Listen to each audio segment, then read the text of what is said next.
E.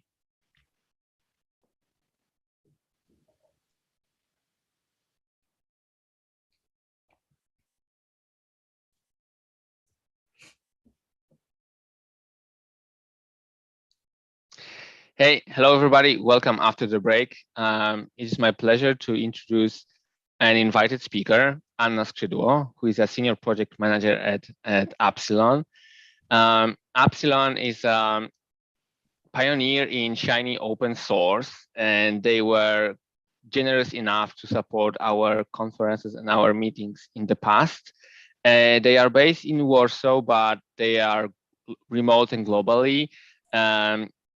If you find this talk interesting, you can find their job offers in the description of our talks.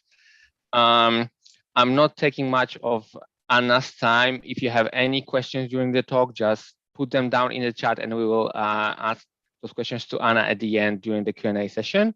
And the floor is yours, Anna. Have like good luck and enjoy the talk. Thank you, Martin. Hello, everyone. Let me quickly share my screen. Hope you can see it. Okay, so here we are. Let's start. So hello, my name is Ania Skrzydło. I'm a project leader, but also R Shiny developer in Epsilon. And today I would like to tell you how to become an R Shiny developer.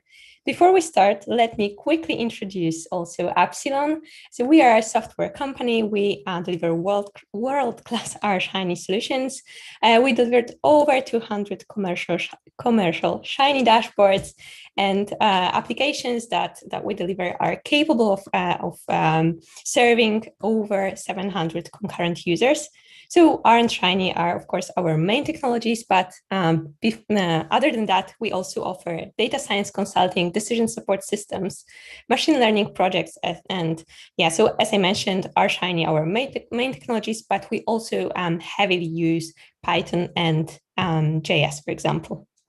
So as you can see, we have really a lot of experience, and we really know how is it to be an R Shiny developer. So that's why today I would like to answer this question for you, because maybe you would like to become one, or maybe you already started and now you want to build your further personal development path in this area. So I will try to tell you what tools do we use, what packages are very important to learn, and what other technologies you should be also interested in learning. So let's jump right into that. I decided to divide this talk into 3 parts. So R, Shiny, and developer. So let's start with the most obvious one, I think, as we are on a YR conference. So I believe that vast majority of us already knows R, and are, of course, the base R, but also some very common and useful packages. And I cannot imagine working in R without knowing them. So, of course, tidyverse, dplyr, and tidyr, and others. If you know them, something a bit more advanced, but also very, very useful, especially for Shiny applications. So package R6 and R6 classes. So this is an implementation of object-oriented programming in R. And it's a bit more useful especially for applications than the native classes that are in R, so S3 and S4 classes. So if you haven't tried that and you think of becoming an R Shiny developer, this is also a very interesting package that you can take a look at. And one note here that I would like to make. So though R is that, very, I would say, basic technology for R Shiny developer, I believe that even if you are already fluent in R, you will still learn, and actually you will never stop learning, because there will be some new packages that you would like to use, or even within currently existing packages that there will be some changes, there will be some updates that also you would like to acquire. And generally, what I believe is very important is to all the time develop while you are doing things and you are working on new projects. So whenever you feel that your code looks a bit quirky and might be better, then I highly recommend just checking that up in the internet, because probably someone already had some similar problem and maybe there is already a better solution than the one that you are currently using. And thanks to that, you can develop yourself, you can make your code more efficient. And of course, if your code is more efficient, then also your apps are more efficient. Okay, so let's move forward. Shiny. So of course, you can tell, okay, but Shiny is just another package. So yes, it kind of is, but on the other hand, it introduces some completely new layer of logic and I would say even complexity that you need to handle. And this is called reactivity. So when you are just programming in R, it's, there is no such thing as reactivity. So this is something completely new that you also, of course, need to learn how to handle it and how to make it work. If you already know R and would like to learn Shiny, then I highly recommend you this book, Mastering Shiny. So it starts from the very beginning, like a hello world application in Shiny, but continues with very advanced topics like Shiny modules, for example, testing Shiny applications and so on. So that these are very useful concepts that are used even in enterprise Shiny solutions. And the second layer that Shiny adds is, of course, UI. And for UI, so first of all, you need to be able to build one that is, useful, understandable by your users. And for that, to make it also look great, you can use some packages. And also, as Martin mentioned, we offer some packages as open source. They are Shiny Semantic, Shiny Dashboard, and Shiny Fluent. So if you haven't heard about them, maybe you haven't tried them yet, I also highly recommend that you take a look, because they will help your app look really beautiful. So next part, developer. And this will be the longest part of this three.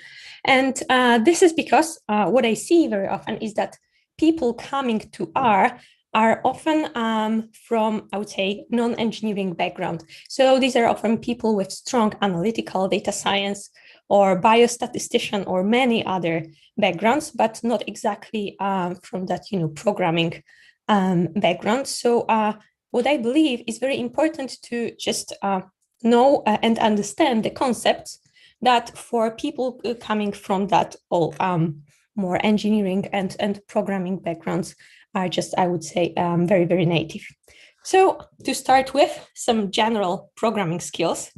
So first of all, you need to know how to make your code quality. So what does it mean, a code of a good quality? So first of all, it's reusable, it's easy to read, it's easy to scale, it's easy to maintain. So there are several concepts that will help make your code a good quality one. First of all, code encapsulation. So how to divide your code into pieces and put them, in several modules, for example, and be able to reuse them in several places in your code whenever you need them. In R, very popular, and we use it very extensively recently, is the box package. So I can also highly recommend that one. And next, some programming principles. So dry and kiss as an example. Dry, don't repeat yourself. So whenever you copy paste your code, you are actually doing something wrong, because it makes your code very hard to maintain, because later, when you need to make one change in a code, you actually need to find all those places where you pasted that code and make that change. And that's why just don't repeat yourself. And the second one, keys. So keep it simple, stupid, which means that actually it's better to have a code that is very, very simple and very easy to understand, rather than trying to put it all in a one-liner, which is very smart and clever, but it's extremely hard to be understood by you in the future or by your colleagues. I'm sorry. So that keeping your code just simple makes it also much easier to debug in the future where there are some issues with the code. Next one, so project structure. You also need to be able to keep good structure within your project. So have separate place for tests, for data, for the source code. Probably within the source code, again, some catalogs to organize your code into some modules or some parts of the applications. Also very, very important. And why? Because it should be relatively easy when you know which part of code you need to change or modify because you're, I don't know, changing some features. It should be easy for you to know exactly where to look for the piece of code that you need to modify, also for you and again, for your team members. And the last one here, version control, which can be kind of a monster. I'm also from analytical background, and that was indeed a monster for me, actually, until I started using that. Because the more you use it, the more of a friend it becomes. So if you really want to be our Shiny developer and you still don't use any kind of version control, then just start right now. And this is the best what you can do, because I cannot imagine our Shiny developer that doesn't use any kind of version control. So really, this will pay off. The sooner you start, the better you will become. Okay, next part. So you have your app, your code is of good quality, but then you have some issues with your app because it loads slowly, or some calculations, some operations within the app take very, very long time. So this is another set of skills to be able to take such an app and optimize it. So first, what you need to be able to do is you need to find that bottlenecks. So for example, ProvVis, you need to be able to profile that app, so run the ProvVis and also interpret the results. Some very common issues that you might have, there are several of them. So first, issue with the data. And for the data, there are also two parts.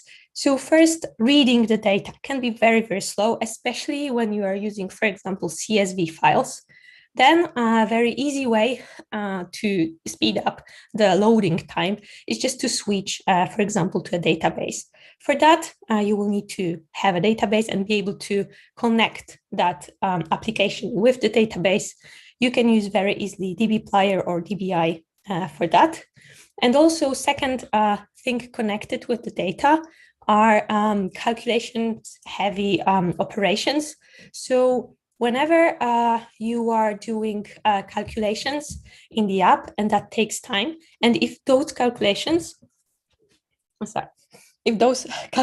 can be put or can be transferred to a database, then you will save that time of your, of the application running.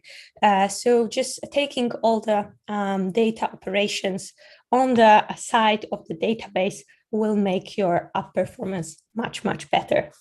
And the second type of issues are reactivity issues. So optimizing the reactivity. So first of all, like the very, very, very basic thing, knowing the difference between reactive and observe. That's the first thing to know, and know when to use each one of those. And the second one, also useful caching. So for example, if you have, let's say, a plot that you can, with some slider and changing the value of the slider, re-renders the plot, and you expect your user to just play with that slider back and forth, then you can cache the graph so that when the user comes back to a value that they've already seen on the graph, then it's just read from that cache from the browser, and you don't need to re-render the plot again. Okay, next one. So you have your app, it's already optimized, so it's working smoothly, and now you want to make it beautiful. So first of all, you can use the ready packages like I've showed you before, but the deeper you will get into developing the apps, the more custom you would like them to be. So for that, for sure, first, HTML and CSS. This is like the basic to be able to style your app. Also with CSS coming Sass to be able to like parameterize some of the like parameters like margins, colors, and so on. Next, if you would like to introduce some, let's say, custom interactivity in your app, that's JavaScript for that. And if you would like to go wild with the data visualizations, then you can definitely learn D3 and also use it within Shiny applications. Okay, so here we have app, it's optimized, it's beautiful, and we also need to test it. First of all, don't leave your tests, especially the unit tests, until your app is ready, because it's too late. You should definitely write your test, like write with the functionalities that you add to your app. So let's take a look how such testing pyramid looks like. So first of all, what you have most of, and you should like start right away together with the whole project. These are automated unit testing, and for that you can use test.dat, and to validate the data, you can use data validator, so another open source package that we prepared in Epsilon. Next, for component tests, you can use test server from Shiny. From end-to-end tests, you can use Cypress, you can use Shiny test. Then also load test to be able to measure how many concurrent users your Shiny app can handle. And in the end, more of a like exploratory testing. So for example, some user interviews to check for conceptual depth or user adoption and so on, and where the issues might be. So actually checking less technical things, rather if your app actually serves that need your users have, and if they actually can perform those actions that they need, in the app to accomplish their goals. Okay, and the last one here, because you have your app, it's optimized, it is beautiful, it's well tested, so you want to give it to your users. And for that, of course, you need infrastructure to be able to deploy your app there. So I hope you know these two logos. These are RStudio Connect and RStudio Package Manager. So Connect for deploying applications, but also our Markdown files for some automated reporting, for example. And RStudio Package Manager to deploy your custom packages and also mirror CRAN. And I'm mentioning here also Package Manager because for some bigger applications with some more complicated logic, you probably will be able to separate that logic from the app and just put it in a dedicated package. And then you will deploy it on Package Manager and use that within your application. And then it can be also deployed in Connect. So also very useful to know those tools, how to use them. Deployment there is fairly simple. Of course, setting up the whole infrastructures from scratch, this is a different topic, requires different skills. But once it's there, deploying the applications is fairly simple. And there are several parameters that you can use. And also for Connect, very, very useful. There is API that gathers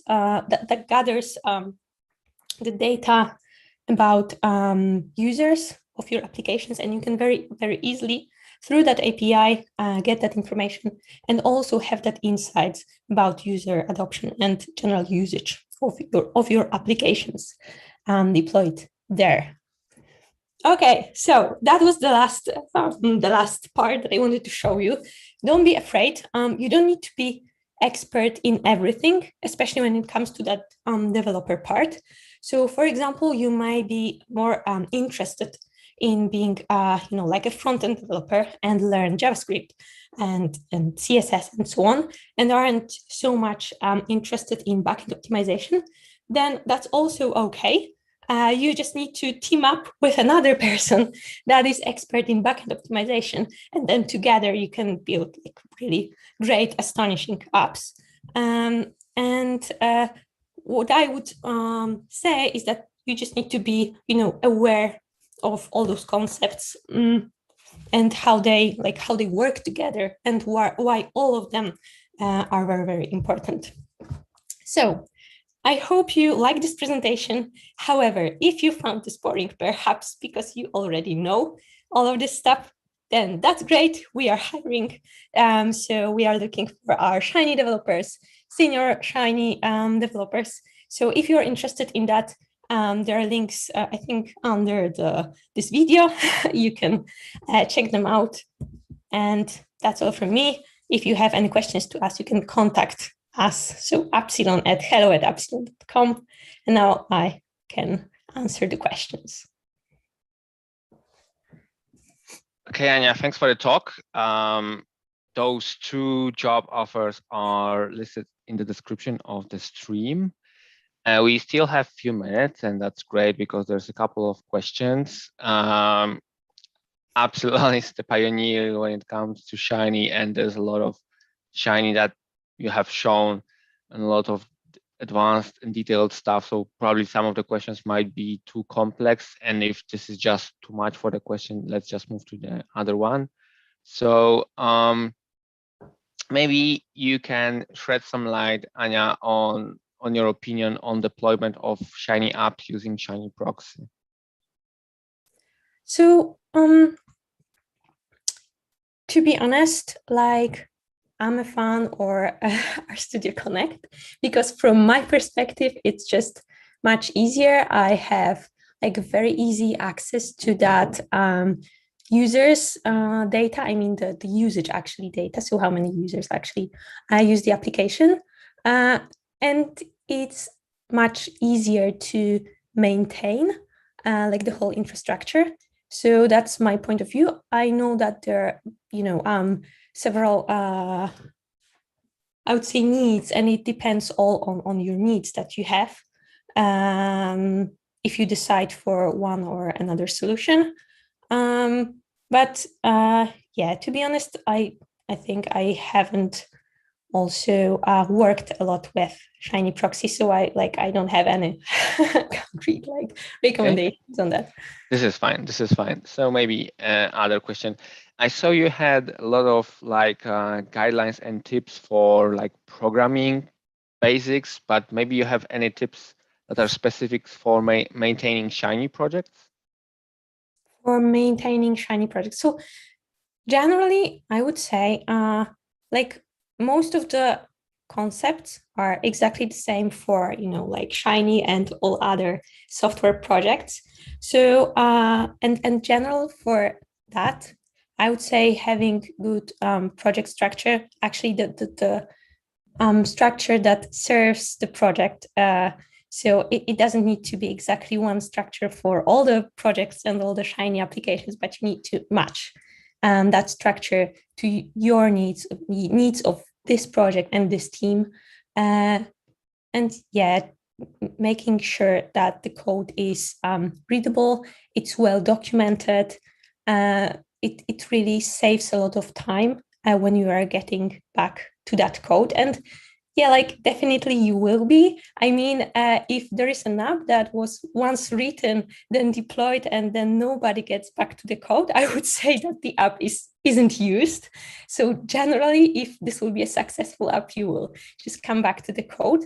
And also, if there are new people joining the team, because I believe that most of the developers work in the teams, then it's also very, very important to just to have everything right away. So the README is there, the documentation is there, the project structure is clear, the code is clean and clear and well documented, and so on. So I would say these are general good programming practices. Okay, makes sense. Thanks. There's one more about how do you find out whether there are necessary changes in the Shiny from the UX perspective? So how you typically find out like your company on client projects? How do you find out? How you get feedback from the clients that you need to make any changes in the UI?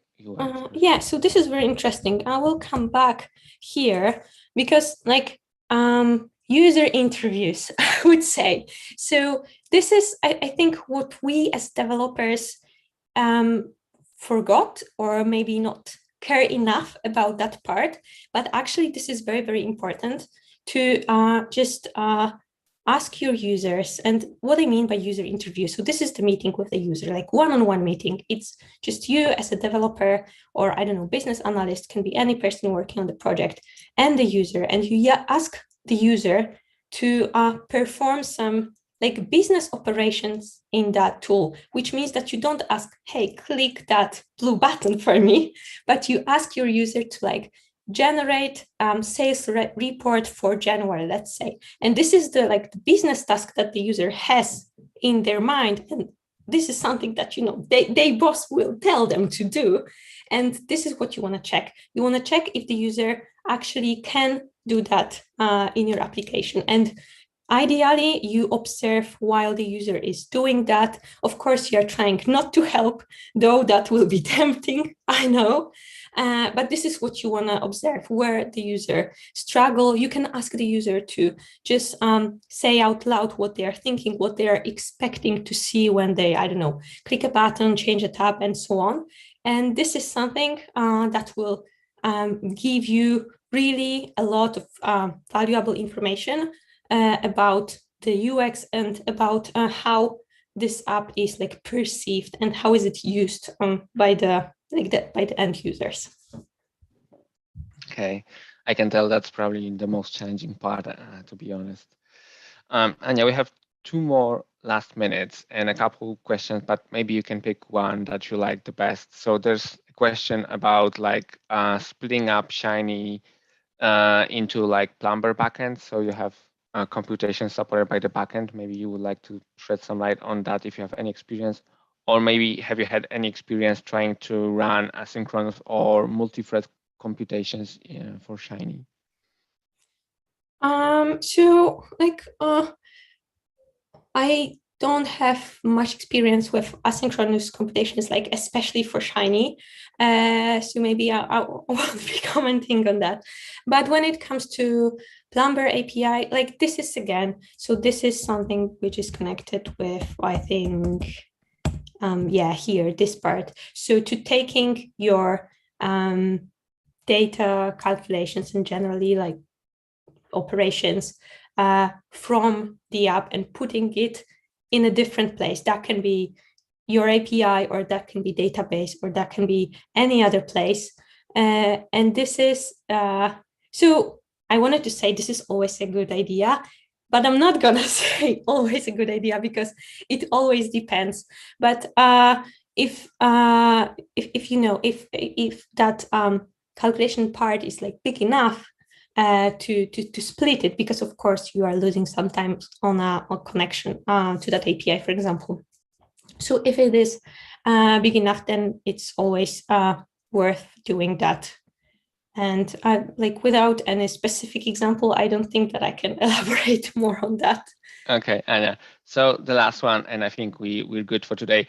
Are those positions that are posted are remote positions? Yeah, this is a great question. Yes, they are. We are generally a fully remote company. I'm getting there. So it's here. So we are working fully remote. We don't have any office currently.